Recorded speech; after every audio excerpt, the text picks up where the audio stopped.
Assalamualaikum, welcome back to my channel. Sahabat hijrah dimanapun Anda berada, kini saatnya menyimak tentang kisah Nabi Idris alaihi salam. Jangan lupa like, comment, share, dan juga subscribe ya. Kisah Nabi Idris alaihi salam. Nabi Idris alaihi salam adalah keturunan ke-6 dari Nabi Adam alaihi salam. Dia adalah putra dari Yarid bin Mihlail bin Kinan bin Anus bin Syid bin Adam alaihi salam.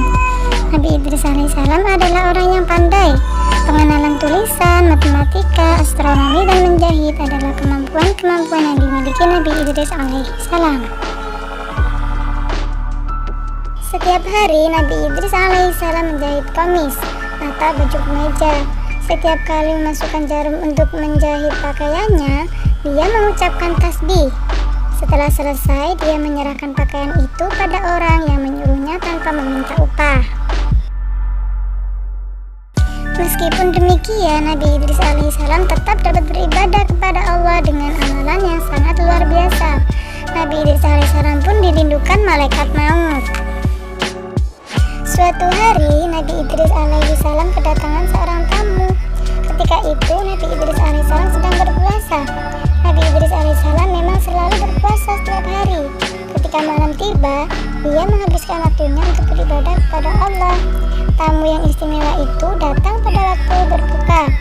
Ia membawa makanan lezat dari surga. Nabi Idris alaihissalam pun menikmati makanan lezat tersebut. Ketika Nabi Idris alaihissalam menawarkan makanan itu, tamunya menolak dengan halus. Setelah selesai makan, Nabi Idris alaihissalam beribadah sepanjang malam. Dengan setia, tamu istimewa itu menemaninya. Tamu itu mengajak Nabi Idris alaihissalam berjalan-jalan.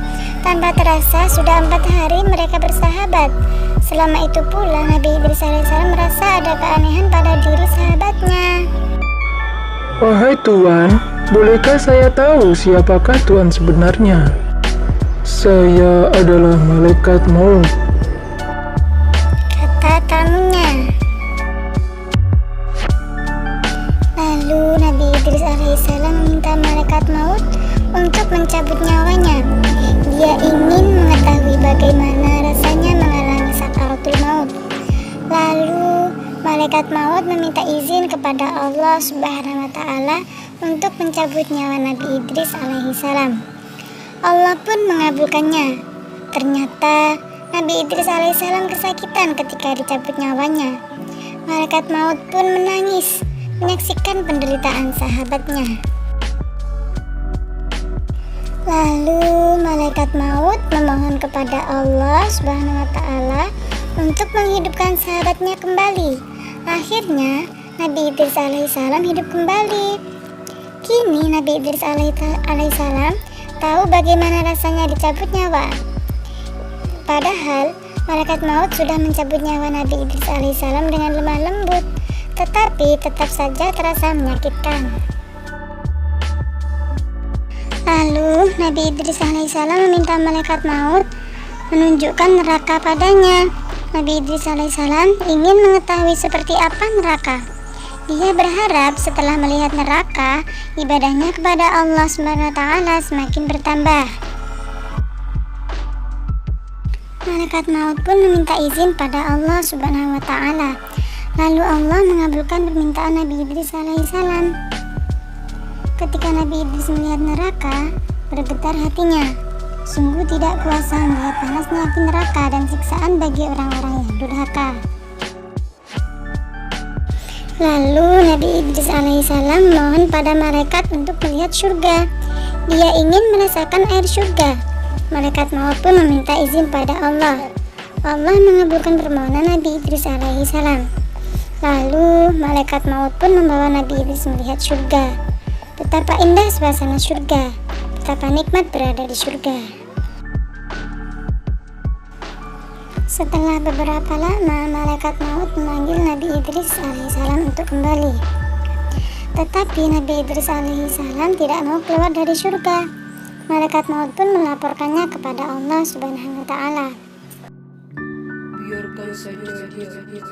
Aku sudah tetapkan di zaman azal bahwa dia akan tinggal di surga. Kata Allah. Demikianlah kisah Nabi Idris alaihissalam. Akhirnya Nabi Idris alaihissalam tidak pernah kembali lagi ke dunia. Nah, dari kisah Nabi Idris alaihissalam dapat kita simpulkan bahwa kita sebagai umat Islam sudah seharusnya menjadi orang yang sabar dan ikhlas dalam menjalankan suatu pekerjaan, seperti yang sudah dicontohkan kepada Nabi Idris alaihissalam, yaitu ikhlas memberikan, menyerahkan baju jahitannya tanpa harus memberi upah, bahkan menolak yang mau memberi upah dengan baik-baik, sehingga mempunyai ganjaran tersendiri, yaitu Nabi Idris alaihissalam sudah ditempatkan di surga, bahkan sampai sekarang masih di surga. Masya Allah banget ya. Semoga para sahabat hijrah termasuk orang-orang ahli surga. Amin ya robbal alamin. Terima kasih sudah menonton video kami hingga selesai. Untuk informasi produk HMI dan seputar hijrah Islam, silahkan cek deskripsi yang ada di layar kaca. Dan jangan lupa like, komen, share, dan juga subscribe, serta aktifkan lonceng notifikasinya. Dadah!